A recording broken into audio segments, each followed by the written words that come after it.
الرحمن الرحيم الحمد لله رب العالمين والصلاة والسلام على سيد الأنبياء وخاتم المرسلين وعلى آله وصحبه أجمعين أما بعد سبحانك لا علم لنا إلا ما علمتنا إنك أنت العليم الحكيم رب اشرح لي صدري ويسر لي أمري واحلل عقدة من لساني يفقهوا قولي.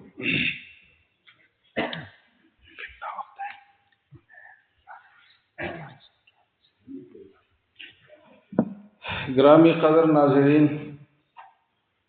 میں آج کی گفتگو میں دو باتیں عرض کروں گا۔ پہلی بات تو یہ ہے کہ اللہ تعالیٰ کا ہم سب پر بہت بڑا فضل، احسان، انعام، اکرام ہوا ہے کہ ہمیں اس پر نور اور پر اثر ماحول میں حاضری کی توفیق دی ہے۔ آپ نے بہت سارے دینی مجالس اور دینی جگہ دیکھی ہوں گی، لیکن اس طرح اثر اور اس طرح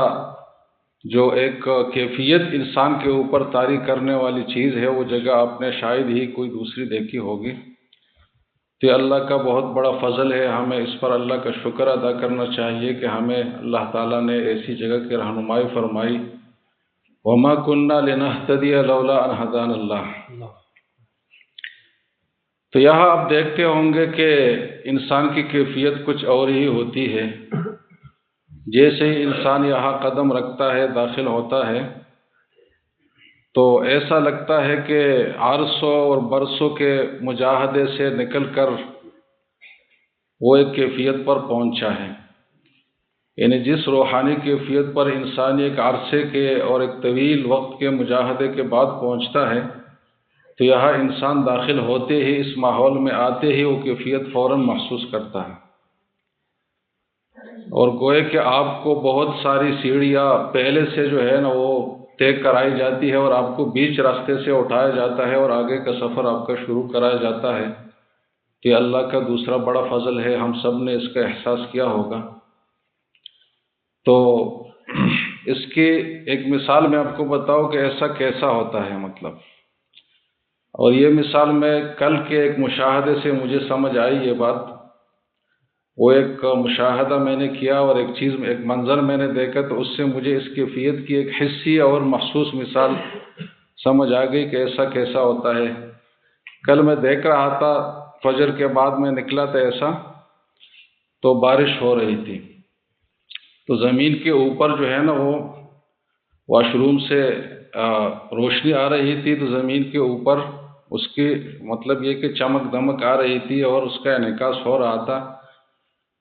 تو میں نے کہا کہ زمین تو ایسی چیز ہے کہ اس پر جب روشنی پڑے تو اس سے انعکاس نہیں ہوتا، شیشے کی طرح اس سے روشنی پلٹتی نہیں ہے،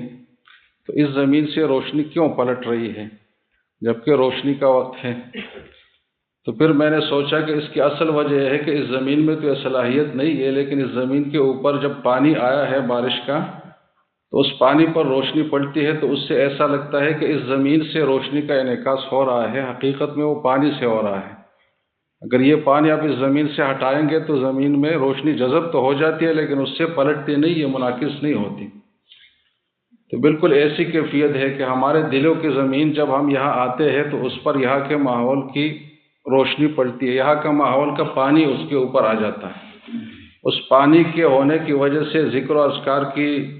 روشنی، نورانیت، تلاوت کی نورانیت، عبادات کی نورانیت اور اثر ہم محسوس کرتے ہیں۔ لیکن جب ہم یہاں سے نکلتے ہیں تو ایسے جیسے کہ زمین کا پانی خشک ہو جائے تو اس کے اوپر آپ بلب ماریں گے، روشنی ماریں گے تو اس سے روشنی منعکس نہیں ہوگی، تو باہر پھر ہمیں یہ کیفیت محسوس نہیں ہوتی۔ اور یہ ہر دینی مجمع میں ہے۔ صحابہ کرام جب حضور صلی اللہ علیہ وسلم کے مجلس میں تشریف لاتے تھے تو ایک صحابی کا بیان ہے کہ جب آپ حضور کے مجلس میں ہوتے ہیں تو ہمیں ایسی کیفیت لگتی ہے جیسے کہ جنت اور جہنم کو ہم آنکھوں سے دیکھ رہے ہیں اور براہ راست اس کا مشاہدہ کر رہے ہیں۔ اتنی قوی حضوری کی کیفیت، حاضری کی کیفیت ہمیں نصیب ہوتی ہے، لیکن جب ہم یہاں سے نکلتے ہیں تو یہ کیفیت باقی نہیں رہتی۔ تو ظاہر ہے کہ صحابہ کی باہر کی جو کیفیت تھی وہ بھی ہماری اس کیفیت سے کروڑوں گنا زیادہ تھی، لیکن بہرحال اس کیفیت سے تو کم تھی جو حضور کے مجلس میں ہوتی تھی۔ تو ایک نیچرل بات ہے، مطلب یہ ایسی بات نہیں ہے کہ کوئی انہونی ہو۔ تو المیہ یہ ہے کہ یہاں کے ماحول سے جب ہم نکلتے ہیں تو پھر یہ نورانیت، یہ ذوق عبادت، یہ اثر، یہ چیزیں پھر ہمیں باقی نہیں رہتی، محسوس نہیں ہوتی، جبکہ ان چیزوں کی پوری زندگی کی ضرورت ہے ہمیں، کہ ہمیشہ ہماری یہ کیفیت ہو، ہمیں عبادت کا یہ ذوق ہو، ہمیں ذکر میں مزہ آئے، ہمیں تلاوت میں نورانیت محسوس ہو، اور ہمارے اندر ایک حضوری کی کیفیت ہو کہ اللہ تعالیٰ ہمارے دل پہ ہر وقت حاضر ناظر کا تصور ہمارے ذہن میں ہو کہ اللہ ہمیں دیکھ رہا ہے اور ہمارے ساتھ ہے۔ تو یہ کیفیت جب ہم یہاں سے جاتے ہیں تو باقی نہیں رہتی، تو اس کو باقی رکھنے کے لیے ہمیں کیا کرنا چاہیے؟ تو اصل بات یہ ہے، تو اس سوال کا جواب یہ ہے کہ اس کیفیت کو برقرار رکھنے کے لیے ایک اور چیز ہے، اور جو شریعت کے ایک اصول ہے جس کے قرآن میں بہت بڑی فضیلت آئی ہے اور حکم آیا ہے، اور اس کو کامیابی کا راز اور گر بتایا گیا ہے، تو وہ ہے استقامت۔ استقامت کا مطلب یہ ہے کہ دوام کے ساتھ، ہمیشگی کے ساتھ ایک عمل کیا جائے۔ تو یہاں سے ہم یہ عزم کر لیں کہ یہاں جو ہماری زندگی ہے، جو معمولات ہے، انشاءاللہ جب ہم باہر جائیں گے دنیا کے مشاغل میں اور زندگیوں میں، تو یہ معمولات ہم آخری ممکنہ حد تک باقی رکھیں گے، جتنی ہماری استطاعت ہوگی اس کو باقی رکھیں گے۔ اگر یہ معمولات ہم نے باقی رکھ لیے تو یہ کیفیت ہماری باقی رہے گی، اور اگلی مرتبہ جب ہماری حاضری ہوگی تو ہمارا سفر اس ترقی سے آگے پھر شروع ہوگا، اور پھر اگلی دفعہ جب ہوگی تو اس سے آگے شروع ہوگا، کیونکہ ترقیوں کی کوئی انتہا نہیں ہے۔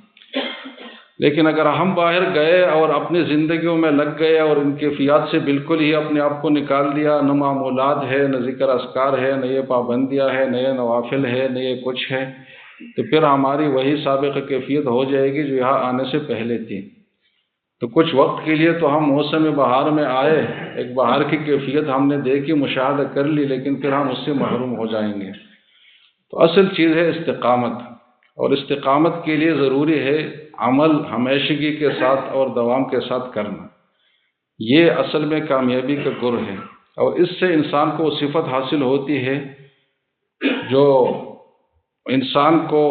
اسلام کے احکام پر اور فرائض اور واجبات کی ادائیگی پر اور گناہوں سے بچنے پر ہر وقت قائم رکھتی ہے، جس کو ہم اردو میں ڈٹ جانا کہتے ہیں۔ تو یہ ڈٹ جانے کی جو صلاحیت ہے، کیفیت ہے، یہ دوام عمل سے، ہمیشہ مداومت کے ساتھ اور پابندی کے ساتھ کام کرنے سے حاصل ہو جاتا ہے۔ اور یہ دوام عمل اور پابندی کے ساتھ کام کرنا، یہی اصل کمال ہے۔ وقتی جذبات میں آ کر تو کوئی بھی آدمی بہت زیادہ عبادت کر سکتا ہے، لیکن اصل کمال یہ ہے کہ اس پر ہمیشگی اختیار کی جائے، دوام اختیار کیا جائے، تبھی اسی کا اثر دل پر ہوتا ہے۔ اب ایک حصی مثال سے سمجھ لیں، ایک پتھر ہے، اس کے اوپر آپ ایک ٹرک پانی ڈال دیں ایک ہی دفعہ میں تو کچھ نہیں ہوگا، اس کو پانی آئے گا اور چلا جائے گا۔ لیکن اگر اس کے اوپر ایک ایک قطرہ پانی ٹپکتا رہے تو اس میں سوراخ بھی کر سکتا ہے۔ حالانکہ ایک قطرہ کی کوئی حیثیت نہیں ہے، لیکن اس میں جو طاقت آئی ہے وہ ہمیشہ ہونے کی وجہ سے آئی ہے۔ تو ہمارے باہر کے معمولات اگر کم بھی ہو لیکن پابندی کے ساتھ ہو تو اس کا اثر دل پر ہوگا، اور ایک ہی دفعہ میں اگر ہم بہت کچھ کریں لیکن پھر اس سے بالکل نکل جائے تو اس کا اثر باقی نہیں رہے گا۔ اور یہی چیز ہمیں مطلوب ہے دین پر قائم رہنے کے لیے، کہ ہمیں یہ کیفیت نصیب ہو، محسوس ہو، اور اسی سے پھر ہمیں یہ صلاحیت حاصل ہوگی کہ ہماری عملی زندگی میں جب شریعت اور خلاف شریعت کا تصادم ہوگا، اللہ کی مرضی اور اللہ کی مرضی کے خلاف چیزوں کا جب تصادم اور تعارض اور مقابلہ ہوگا ہماری زندگیوں میں، تو پھر ہمیں اللہ یہ صلاحیت دیں گے کہ ہم اللہ کی مرضی اور اللہ کے منشا کو اور رسول اللہ صلی اللہ علیہ وسلم کے اتباع کو اور سنت کو پھر اپنا سکیں۔ اور اگر یہ کیفیت ہماری نہیں ہوگی تو ہم بہت جلدی پھسل جائیں گے، اور اس معارضہ اور مقابلے کی کیفیت میں ہم پسپائی اختیار کریں گے۔ صحابہ کرام کو جو بہت بڑی صفت حاصل تھی وہ یہ استقامت والی صفت تھی، اور یہ استقامت کی صفت ان کو اس دوام عمل سے حاصل ہوئی تھی، اور حضور صلی اللہ علیہ وسلم کی صحبت سے حاصل ہوئی تھی۔ اور اللہ کا بہت بڑا فضل ہے کہ ہمیں حضور صلی اللہ علیہ وسلم کے ایک بہت بڑے وارث کی صحبت یہاں حاصل ہے، اور عمل ہمیشگی کے ساتھ کرنے کی ٹریننگ ہمیں یہاں دی جاتی ہے۔ یہ جو آپ کو امیر صاحب بار بار بلاتے ہیں نا وقت پر اور ہر چیز پر، تو اس پر آپ ناراض نہ ہو، بلکہ امیر صاحب کے لیے دعائیں کر لیا کرے کہ یہ ہمیں استقامت کے راستے پر ڈالنے والے ہیں۔ اگر یہ ہمیں متوجہ نہ کرے تو ہم جب جذبات میں ہوں گے تو آئیں گے، نہیں ہوں گے تو کسی اور جگہ نکل جائیں گے۔ تو اسی صحبت نبوت سے اور اسی مداومت عمل سے صحابہ کرام کو استقامت کی ایسی صفت نصیب ہوئی جس کا ہم تصور بھی نہیں کر سکتے، اور جس کا کیا جی پوری انسانی تاریخ میں کوئی مثال نہیں ملتی۔ بطور مثال ایک واقعہ میں آپ کو عرض کرتا ہوں۔ ایک صحابی ہے عبداللہ ابن حذافہ ان کا نام ہے۔ جب یہ جہاد پر تشریف لے گئے تو ایک نصرانی بادشاہ تھا، ان کے خلاف جہاد ہو رہا تھا۔ تو کسی وقت میں ایسا ہوا کہ کچھ مسلمان محاصرے میں آ گئے اور وہ قیدی ہو گئے، اور یہ صحابی بھی قید میں چلے گئے اور جنگی قیدی بن کر بادشاہ کی تحویل میں چلے گئے۔ تو بادشاہ نے کہا ان سے کہ آپ نصرانی ہو جاؤ، ہم آپ کو یہ کریں گے وہ کریں گے۔ انہوں نے کہا کہ یہ نہیں ہو سکتا۔ تو جب لالچ دینے سے نہیں ہوا تو پھر خوف دلانے سے اس نے کوشش کی کہ ان کو دین سے پھرایا جائے اور اپنے دین کے چھوڑنے پر ان کو مجبور کیا جائے۔ تو بادشاہ نے آرڈر دیا کہ ایک بہت بڑا دیگ بنا لیا جائے، حاضر کیا جائے، اور اس میں زیتون کا تیل جو ہے نا وہ ڈالا جائے، اور اس کے نیچے آگ جلانے کا حکم دیا کہ اس کو اتنا ابال دیا جائے کہ بالکل آخری درجے تک، اور پھر کہا کہ تم نصرانی ہو جاؤ اور اس دیگ میں تمہیں ڈالا جائے گا۔ تو اس صحابی نے کہا کہ نہیں، یہ نہیں ہو سکتا، میں اس دیگ میں تو جا سکتا ہوں، جل سکتا ہوں، لیکن اپنے دین سے نہیں پھر سکتا۔ تو پھر اس ظالم بادشاہ نے ایک اور صحابی کو پکڑ کر اس دیگ میں ڈلوا دیا، اور اس دیگ میں تھوڑی ہی دیر میں جو ہے نا ان کا گوشت گل کر ختم ہو کر ہڈیاں اوپر آ گئی، کیونکہ بہت سخت گرم تیل تھا۔ تو پھر عبداللہ ابن حذافہ سے کہا کہ اس کا انجام تم نے دیکھ لیا، اب اگر تم نے نصرانیت قبول نہیں کی تو تمہارے ساتھ بھی ایسا کیا جائے گا۔ تو اس پر عبداللہ ابن حذافہ روئے۔ تو بادشاہ کو اطلاع دی گئی کہ وہ آدمی تو نرم پڑ گیا، یا دم کی اس کے اوپر کارگر ہو گئی، اور لگتا ہے کہ وہ ابھی نصرانی ہو جائے گا، ہمارا دین قبول کرے گا۔ تو اس سے پوچھا گیا کہ تم کیوں روئے؟ تو اس نے کہا کہ میں اس پر نہیں رویا کہ میں اس دیگ میں جاؤں گا اور ختم ہو جاؤں گا، بلکہ میں اس پر رویا کہ میری ایک روح ہے جو ایک ہی مرتبہ میں فنا ہو جائے گی، اور میری خواہش یہ ہے کہ ہزاروں جتنے میرے بدن پر بال ہے اتنے میری جانیں اور روحیں ہو کہ بار بار جائے اور اللہ کے راستے میں فنا ہو جائے۔ تو مجھے اس پر افسوس ہے کہ میں ایک ہی دفعہ قربان ہو جاؤں گا اللہ کے راستے میں۔ تو جب یہ بات بادشاہ نے سنی تو کہا کہ یہ دھمکیوں سے اور خوف سے قابو میں آنے والے نہیں ہیں۔ تو پھر دوسرا پینترا بدلا کہ میں آپ کو آدھی سلطنت دوں گا اور اپنی بیٹی سے تمہاری شادی بھی کراؤں گا، اور یہ اور وہ، تو تم ہمارا دین قبول کرو۔ تو انہوں نے کہا کہ یہ بھی نہیں ہو سکتا۔ تو اتنی استقامت اللہ نے ان کو دی۔ پھر بادشاہ نے کہا کہ تم میرے پیشانی پر ایک بوسہ دے دو تو میں تمہیں اس سزا سے معاف کروں گا۔ تو اس نے کہا کہ یہ بھی نہیں ہو سکتا۔ پھر بادشاہ نے کہا کہ تمہارے ساتھ تمہارے 80 ساتھی جو ہے ان کو بھی رہا کروں گا۔ تو پھر اس صحابی نے اسی لیے بوسہ دیا کہ میرے ساتھی اس کی وجہ سے رہا ہو جائیں گے، اور کہا کہ اگر یہ ساتھیوں کی بات نہ ہوتی اور صرف میری ذات تک بات ہوتی تو میں یہ بھی نہ کرتا۔ تو یہ جو استقامت کی کیفیت اس صحابی رسول صلی اللہ علیہ وسلم کو نصیب ہوئی، یہ اس دین پر ہمیشگی کے ساتھ، عشق کے ساتھ، محبت کے ساتھ، پابندی کے ساتھ عمل کرنے کی وجہ سے ہوئی۔ آج ہمیں اس کیفیت کی ضرورت ہے۔ آج اب فلسطین میں دیکھ رہے ہیں کہ لوگ کتنے استقامت کے ساتھ ڈٹے ہوئے ہیں، بمباریاں ان پہ ہو رہی ہے، بچے ان کے بھوک سے، افلاس سے اور ٹھنڈ سے مر رہے ہیں۔ ابھی چند بچے صرف ٹھنڈ کی وجہ سے مر گئے ہیں، اور بمباریوں کی وجہ سے شہادتیں تو آپ نے سنی کہ کتنے ہوئی، لیکن اس کے باوجود وہ 1 انچ اپنے موقف سے نہیں ہٹ رہے، اس لیے کہ ان کو استقامت کی دولت نصیب ہوئی ہے۔ استقامت کی دولت کیوں نصیب ہوئی ہے؟ دین پر ہمیشگی اور پابندی کے ساتھ عمل کرنے سے۔ اس لیے اب ان لوگوں کے حالات دیکھیں تو یہ سب حافظ قرآن ہیں، اور ہمیشہ یہ ذکر اور تلاوت میں ہی رہتے ہیں، اسی سے ان کو استقامت کی دولت نصیب ہوئی ہے۔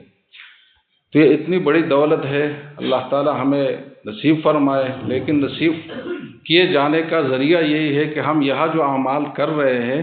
باہر زندگی میں جب جائے تو ظاہر ہے اسی کیفیت میں تو برقرار نہیں رکھ سکتے، لیکن جتنا ہم سے ممکن ہو اس کو برقرار ہم رکھیں۔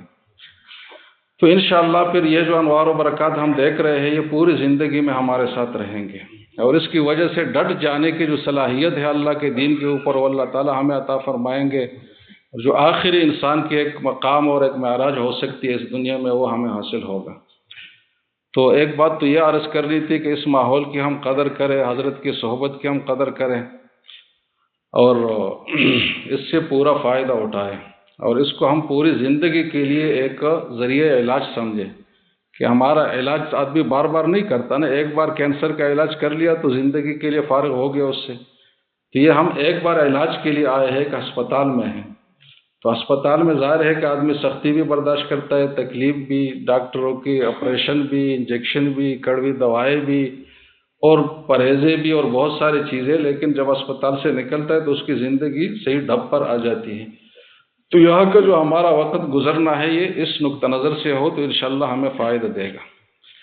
دوسری بات یہ ہے کہ ابھی رمضان میں 3-4 دن ہی باقی ہے، بلکہ 3 دن، تو اگلا یہ دن جو ہوگا ہمارا رمضان میں ہی ہوگا، تو رمضان کے حوالے سے کچھ مختصر سی معروضات آپ کے سامنے۔ سب سے پہلی بات تو یہ ہے کہ رمضان کا حکم جب اللہ نے قرآن میں دیا ہے، یا ایھا الذین آمنوا کتب علیکم الصیام کما کتب علی الذین من قبلکم لعلکم تتقون، کہ اللہ فرماتے ہیں کہ آپ کے اوپر یعنی امت مسلمہ کے اوپر روزے فرض کیے گئے ہیں، اور یہ کوئی ایسا حکم نہیں ہے جو تمہارے ساتھ ہی خاص ہے۔ تالیف قلب کے لیے اگلا جملہ ارشاد فرمایا کہ کما کتب علی الذین من قبلکم، یہ کوئی آپ کے ساتھ کوئی خصوصی سختی کا معاملہ نہیں کیا جا رہا، بلکہ پہلی امتوں کے ساتھ بھی یہ معاملہ ہوا ہے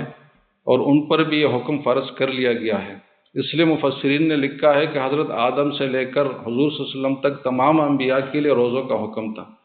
جب سے انسانی تاریخ ہے تو یہ روزے کا حکم ہے۔ تو ایک تو تالیف قلب اللہ تعالیٰ نے فرمائی ہمیں آسان دکھانے کے لیے کہ یہ کوئی سختی نہیں ہے، بہت سارے لوگ کر گزرے ہیں تو تم بھی کر گزرو، لیکن ساتھ ساتھ اس میں ایک اور نقطے کی طرف بھی اشارہ ہے کہ یہ روزے کا جو نسخہ ہے یہ اتنا مجرب ہے اور اتنا مستحکم ہے کہ جب سے انسان اس دنیا میں آیا ہے تو اللہ تعالیٰ نے یہ ایک ہی نسخہ اس کو دیا ہے اور اس کو بدلا نہیں ہے، پھر یہ نسخہ آج تک برقرار ہے۔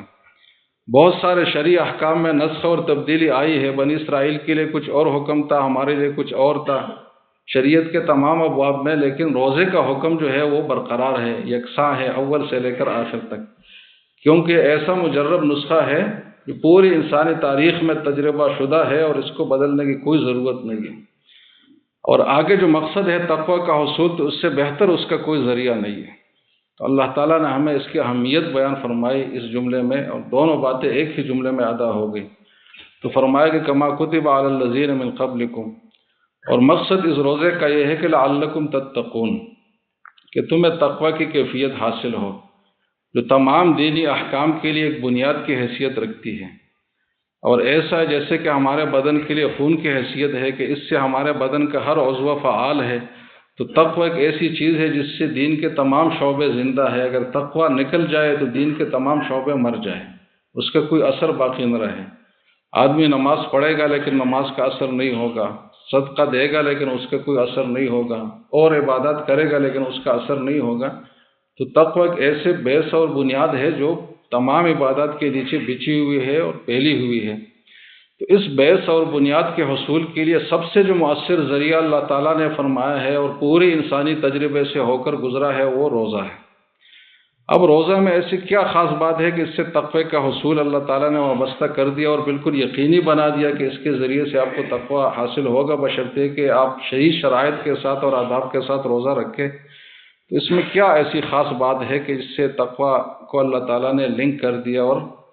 جوڑ دیا؟ تو واضح بات ہے، اور وہ یہ ہے حضرت حکیم الامہ رحمہ اللہ فرماتے ہیں کہ تقوی اصل میں کہتے کس کو ہے؟ تقوی یہ ہے کہ اللہ تعالیٰ کی بزرگی اور بڑائی اور عظمت کا تصور کرتے ہوئے کسی گناہ کے کام سے بچنا، جیسے کہ قرآن میں ایک دوسری جگہ اللہ تعالیٰ نے یہ بات فرمائی ہے فَأَمَّا مَنْ خَافَ مَقَامَ رَبِّهِ وَنَهَى النَّفْسَ عَنِ الْهَوَىٰ، یہ تقوی کی کیفیت ہے کہ آدمی نفسانی خواہشات اور ناجائز چیزوں سے اس وجہ سے بچ رہا ہے کہ اس کو اللہ تعالیٰ کے سامنے حاضر ہونے کا تصور ہے اور اس سے یہ ڈر رہا ہے، اور یہ سمجھ رہا ہے کہ اگر میں نے اللہ کی خلاف ورزی کی تو کل اللہ کا سامنا کیسا کروں گا۔ اس تصور کے تحت جب آدمی گناہ سے بچتا ہے تو یہ کیفیت تقویٰ کہلاتی ہے، اور یہ کیفیت روزے میں بھرپور طریقے سے موجود ہے۔ کیونکہ روزے میں کیا ہوتا ہے کہ اللہ نے حکم دیا ہے، اس وجہ سے آپ ان حلال چیزوں سے جو روزے سے پہلے آپ کے لیے حلال تھی آپ رک جاتے ہیں۔ آپ گرمی کے موسم میں ہے، روزہ کا دن ہے، اور آپ ایک اکیلے کمرے میں ہے، اور ایک فریج آپ کے پاس موجود ہے جس میں ٹھنڈا مشروب ہے اور فروٹ اور سب چیزیں رکھی ہوئی ہے، اور کوئی آپ کو نہیں دیکھ رہا، لیکن آپ اس چیز کو اور اس پانی کو اور مشروبات کو استعمال نہیں کرتے، اس وجہ سے کہ اللہ تعالیٰ آپ کو دیکھ رہا ہے۔ تو اس کیفیت کو اگر آپ لیں گے تو یہی تقویٰ ہے کہ اللہ کے دیکھنے کی وجہ سے، اللہ کی عظمت کی وجہ سے آپ ان چیزوں سے بچے جو اللہ نے پہلے سے حرام کی ہوئی۔ روزے میں تو انسان اس چیز سے بچتا ہے جو پہلے سے حلال ہے، صرف وقتی طور پر حرام ہے۔ تو جب یہ ملکہ اور یہ قدرت انسان کو حاصل ہو جائے کہ وقتی طور پر حرام شدہ چیزیں میں اللہ کی بڑائی کے تصور اور عظمت کے تصور کے تحت چھوڑ سکتا ہوں، تو وہ چیزیں جو پہلے سے ہی حرام ہے، ہمیشہ کے لیے حرام ہے، وہ کیوں نہیں چھوڑ سکتا؟ تو جب یہ کیفیت انسان کو حاصل ہو جائے تو یہ تقویٰ ہے۔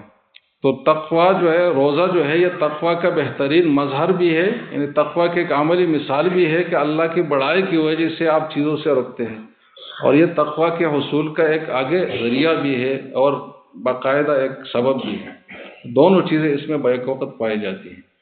تو اللہ نے فرمایا کہ تقویٰ کے حصول کے لیے رمضان کا روزہ آپ کے اوپر فرض کیا گیا ہے،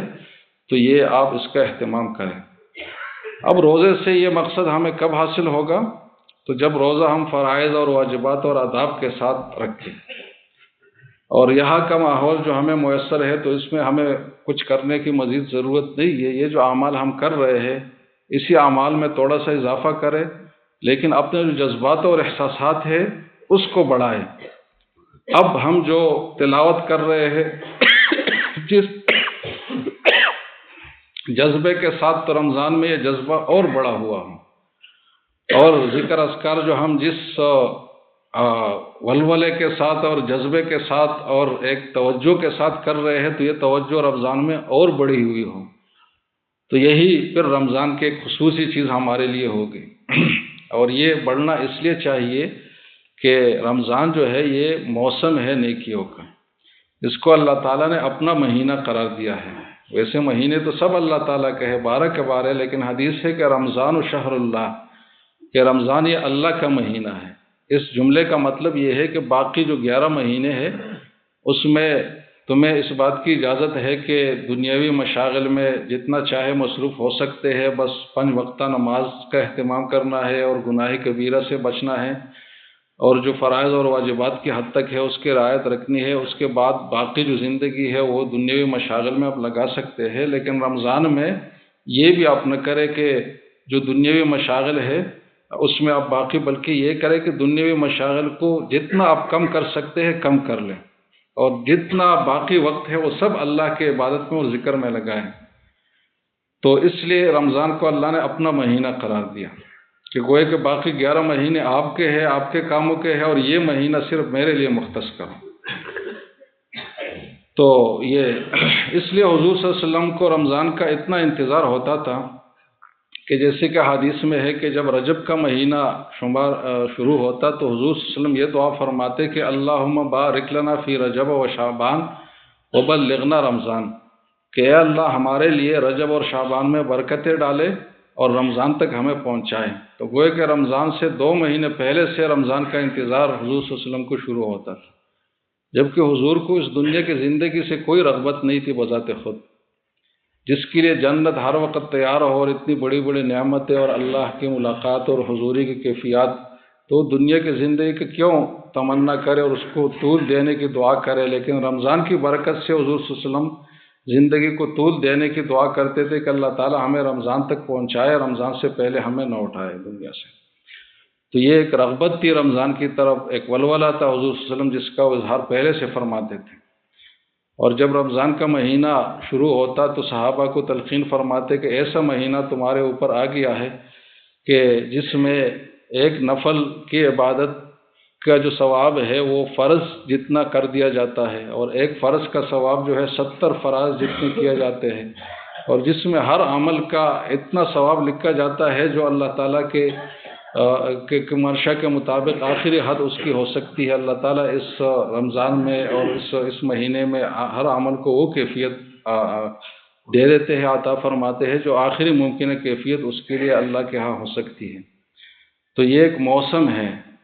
ہر چیز کے ایک موسم اور ایک سیزن ہوتا ہے۔ جیسے کہ تجارت میں ہر چیز کا ایک سیزن جب ہو تو اس سیزن میں وہ چیز سب سے اچھی ملتی ہے اور سب سے سستی ملتی ہے اور سب سے سہولت کے ساتھ ملتی ہے۔ تو رمضان یہ نیکیوں کا موسم ہے اور یہ قرآن کی بہاریں حاصل کرنے کا موسم ہے۔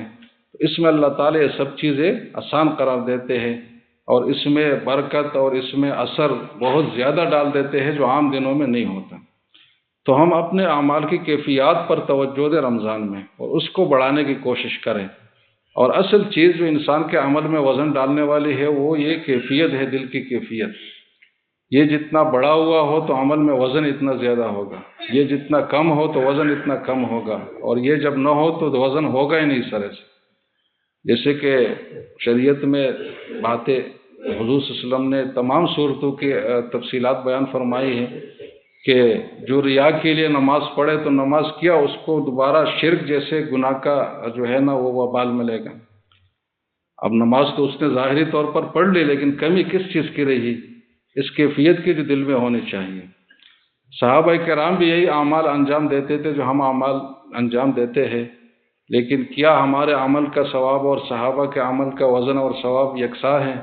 بالکل بھی ایسا نہیں ہے۔ جیسے کہ حدیث میں رسول اللہ صلی اللہ علیہ وسلم نے فرمایا ہے کہ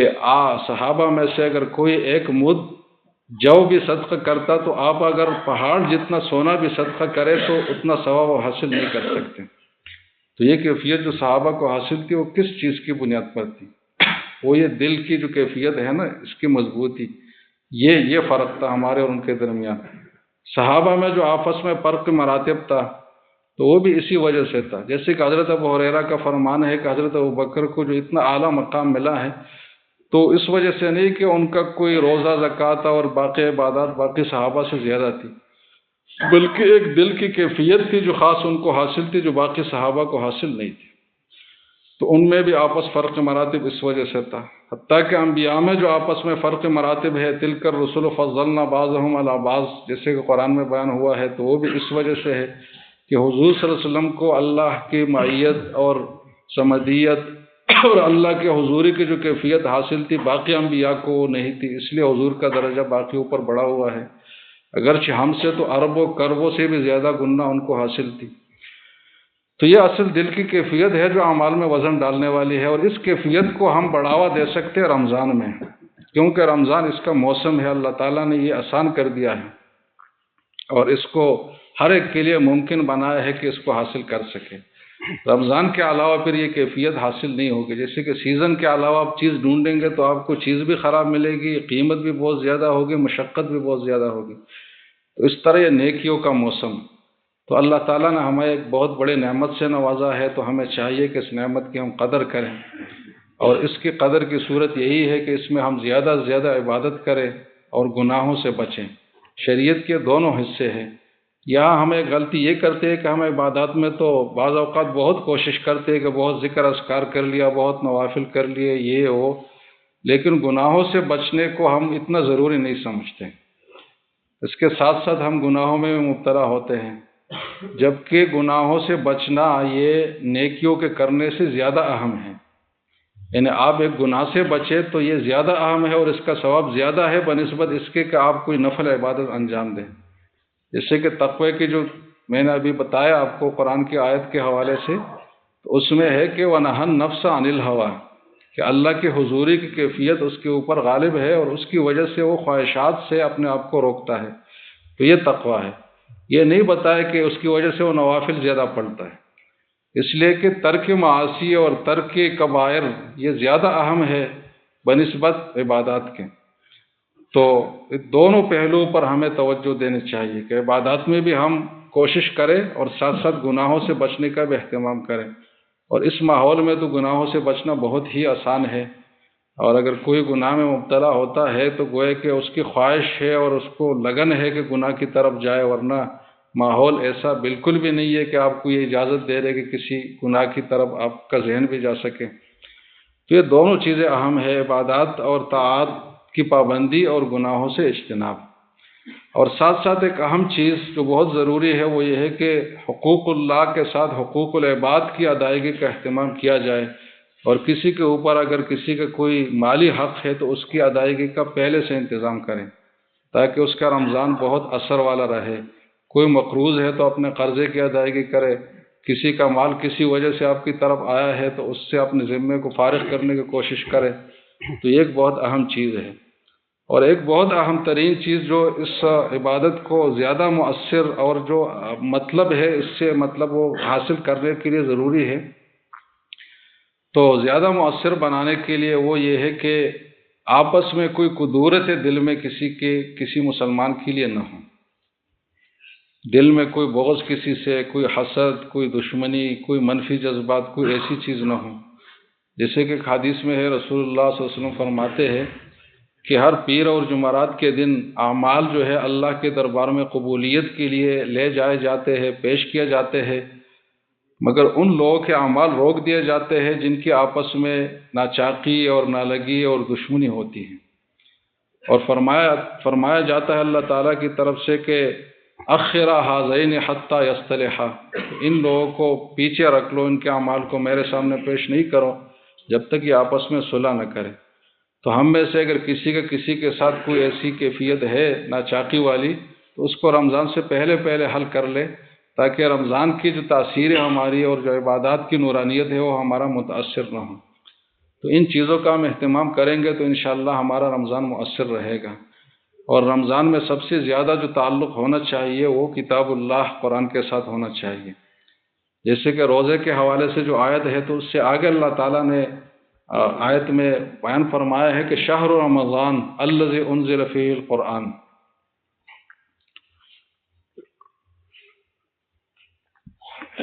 کہ یہ مہینہ جس میں روزے فرض کیے گئے ہیں تمہارے اوپر تو یہ رمضان کا مہینہ ہے،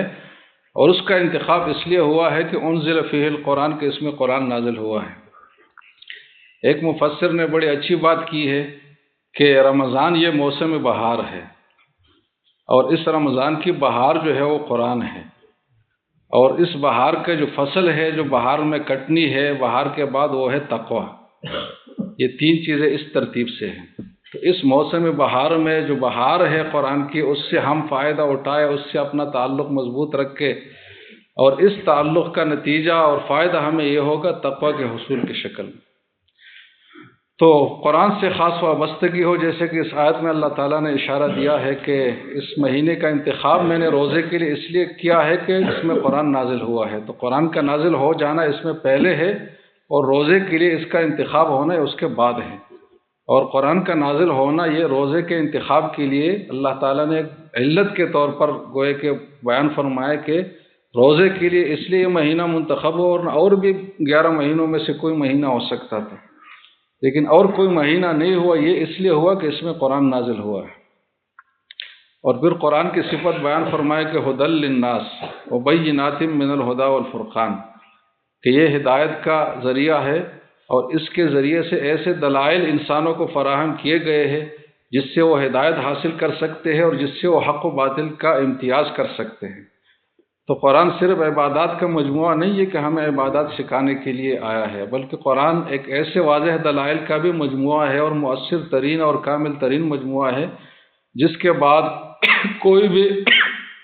اعتراض اور اشکال جو قرآن اور حدیث اور اسلام کے حوالے سے، حق دین کے حوالے سے کسی کے ذہن میں آ سکتا ہو، اس کا جواب اس کو نہ ملے، ایسا ممکن نہیں۔ تو قرآن جوابات کے حساب سے بھی ایک مجموعہ ہے۔ اس لیے ہمیں جب کوئی اشکال اسلام کے خلاف نظر آئے تو سب سے پہلے ہمیں جو رجوع کرنا چاہیے وہ قرآن کی طرف کرنا چاہیے۔ یہ ہم علماء غلطی کرتے ہیں کہ جب ہم کوئی ملحدین کا اشکال سنتے ہیں تو ہم سائنسی تحقیقات میں لگ جاتے ہیں، دوسری چیزوں میں لگ جاتے ہیں، جبکہ سب سے پہلا ماخذ جو جواب کا ہے وہ قرآن ہے۔ اس لیے کہ قرآن کو اللہ تعالیٰ نے خود کفیل بنایا ہے اس حوالے سے کہ وبینات من الھدی۔ تو انسان کو اللہ نے عقل کی بھی نعمت دی ہے، لیکن عقل سے بڑی نعمت قرآن کی نعمت ہے، کیونکہ عقل اگر بغیر قرآن کے ہے تو وہ آپ کو رہنمائی نہیں دے سکتی۔ سائنسدانوں کے پاس عقل ہے، اور اتنی عقل ہے کہ ہم سے 1000 درجہ بڑھ کر بھی ہوگا ان کے پاس عقل، لیکن ان کو ہدایت تک رسائی نہیں ہے، اس لیے کہ وہ قرآن سے محروم ہے۔ تو انسان کی سب سے بڑی ضرورت یہ قرآن ہے۔ تو اس سب سے بڑی ضرورت کے ساتھ سب سے بڑے موسم بہار میں اپنے تعلق کو برقرار رکھنا ہے، اور ہر طریقے سے جو ممکنہ طریقے ہے اس سے برقرار رکھنا ہے۔ تلاوت بھی ایک ذریعہ ہے، اس کے بعد قرآن کی تفسیر اور مطالب کو سمجھنا یہ بھی ایک ذریعہ ہے۔ تو ہم میں سے جو بھی طریقہ اختیار کر سکتا ہے، سب طریقوں کو اختیار کرنا چاہیے کہ قرآن کی تلاوت بھی ہو، قرآن کا ترجمہ بھی انسان سیکھنے کی کوشش کرے، قرآن کا مفہوم اخذ کرنے کی بھی کوشش کرے، اور تراویح میں جو پارہ پڑھایا جائے تو اس کا ایک مضمون اور ایک اجمالی سا خلاصہ انسان سمجھ لے، کہیں سے سن لے۔ آج کل تو موبائلوں پہ مل جاتے ہیں خلاصے قرآن، تو وہ آدمی دیکھ لے۔ تو قرآن کی صرف الفاظ کے ساتھ نہیں بلکہ معانی کے ساتھ بھی اپنی شناسائی اور تعلق پیدا کرنے کی انسان کوشش کرے، اور اسی کو پھر آگے باقی زندگی میں برقرار رکھے۔ تو یہی رمضان کی نعمت جو اللہ ہمیں دے رہے ہیں، تو اللہ کرے کہ ہمیں اچھی طریقے سے اس سے فائدہ اٹھانے کا اللہ تعالی ہمیں موقع دے۔ اور یہ کوئی مشکل کام نہیں ہے۔ ہم اگر اپنے اکابر کو اور صحابہ کو اور حضور صلی اللہ علیہ وسلم کو سب سے پہلے دیکھیں کہ انہوں نے رمضان کا مہینہ کس طرح گزارا، تو ہمارے لیے عملی نمونے بے شمار موجود ہیں۔ سب سے بڑا نمونہ تو حضور صلی اللہ علیہ وسلم کا ہے، اور رمضان میں ان دو چیزوں کا زیادہ اہتمام وہ فرماتے تھے، ایک قرآن سے وابستگی کا اور دوسرا صدقات کا۔ جیسے کہ حدیث میں ہے کہ حضور صلی اللہ علیہ وسلم بہت سخی تھے، حد درجہ، لیکن رمضان میں جو ان کی سخاوت ہوتی تھی تو کر ریح المرسلہ، ایسی ہواؤں کی طرح جن کو جھونکے لگی ہوئی ہوائیں ہیں اور بہت تیز چلنے والی ہوائیں ہیں، اتنی سخاوت حضور صلی اللہ علیہ وسلم کی ہوتی تھی۔ تو ہم رمضان میں اس کا بھی اہتمام کریں کہ اللہ نے جس کو جتنی استطاعت دی ہے اپنے حد تک سخاوت کرے، صدقہ کرے۔ اگر زکوٰۃ کسی نے ادا نہیں کی ہے تو وہ ادا کرے، وہ تو ہے ہی، لیکن نفلی صدقوں کا بھی بہت بڑا اس میں اہتمام کرنے کی ضرورت ہے، اور حضور صلی اللہ علیہ وسلم کی سنت مبارکہ یہی ہے کہ یہ کیا جائے۔ اور قرآن سے وابستگی، جیسے کہ احادیث میں آیا ہے کہ حضرت جبرائیل حضور صلی اللہ علیہ وسلم کے ساتھ 2 مرتبہ قرآن کی دہرائی کرتے تھے رمضان میں، تو یہ تو جبریل کے ساتھ دہرائی تھی، اس کے علاوہ نمازوں میں پڑھنا وہ تو اس کے علاوہ تھا۔ تو قرآن سے تعلق، پھر ہم اپنے کابر کو دیکھیں، امام ابو حنیفہ رحمہ اللہ کے بارے میں آتا ہے کہ 61 قرآن وہ پورے رمضان میں ختم کرتے تھے۔ وہ اس طریقے سے کہ ایک قرآن دن میں ختم کرتے، ایک رات میں، اور ایک تراویح کی نماز میں پورا۔ اس طریقے سے حضرت زکریہ رحمہ اللہ، جن کی سلسلے سے ہم حضرت مفتی صاحب دامت برکاتہم کے ذریعے سے وابستہ ہیں، ان کے بھی معمولات میں یہ ہے کہ تراویح میں تو ختم قرآن ہوتا ہی تھا، اس کے علاوہ بھی نوافل میں قرآن ایک ختم کرتے تھے، اور بعض جگہوں میں یہ بھی لکھا ہے کہ نوافل کے علاوہ بھی ایک اور قرآن تلاوت کے ذریعے ختم کرتے۔ تو اتنا مطلب یہ کہ آدمی اگر عزم کرے تو آپ کو اب بعید لگے گا کہ ایک قرآن آدمی دن میں ختم کرے، ایک رات میں کیسے ہو سکتا ہے۔ تو آدمی جب عزم کرے، اللہ سے مانگے، تو اللہ تعالیٰ وقت میں برکت دے دیتے ہیں۔ یہ وقت کا ایک طول اور عرض ہے نا، لمبائی چوڑائی، لیکن ایک اس کا عمق بھی ہے، اس کی گہرائی بھی ہے۔ تو یہ گہرائی پھر اللہ سے جتنا تعلق آپ کا زیادہ ہوگا تو آپ کے وقت میں گہرائی ہوگی، تو آپ تھوڑے سے وقت میں بہت زیادہ کام انجام دے سکتے ہیں۔ تو ہم اگر رمضان کا اہتمام کریں گے انشاءاللہ تو اللہ تعالی ہمارے وقت میں برکت دے گا، اور یہ عین ممکن ہے کہ ہم میں سے بہت سارے لوگ ایسے نکلے کہ جو دن میں قرآن ختم کر سکے، رات میں ختم کر سکے، اور ایک تراویح میں کر لے۔ ہم اگر عزم کریں گے تو اللہ تعالی ہمیں توفیق دے گا۔ کون کون ہے جو عزم کر سکتا ہے؟ انشاءاللہ۔ تو اللہ تعالی ہمیں بہت برکتوں سے نوازے، اس مہینے کے جو برکت ہے وہ اللہ تعالی ہمیں عطا فرمائے، اور اس ماحول کی جو نورانیت ہے اور برکت ہے اس سے اللہ تعالی ہمیں محروم نہ کرے، بھرپور طریقے سے ہمیں وہ حاصل کر رہے۔ حضرت کی صحبت کے جو برکات ہے بھرپور طریقے سے اللہ تعالی ہمیں استفادہ کا موقع عنایت فرمائے، اور زندگی میں بار بار یہ موقع اللہ تعالی ہمیں عطا فرمائے۔ اقول قولی ھذا واستغفر اللہ لی ولکم ولسائر المسلمین۔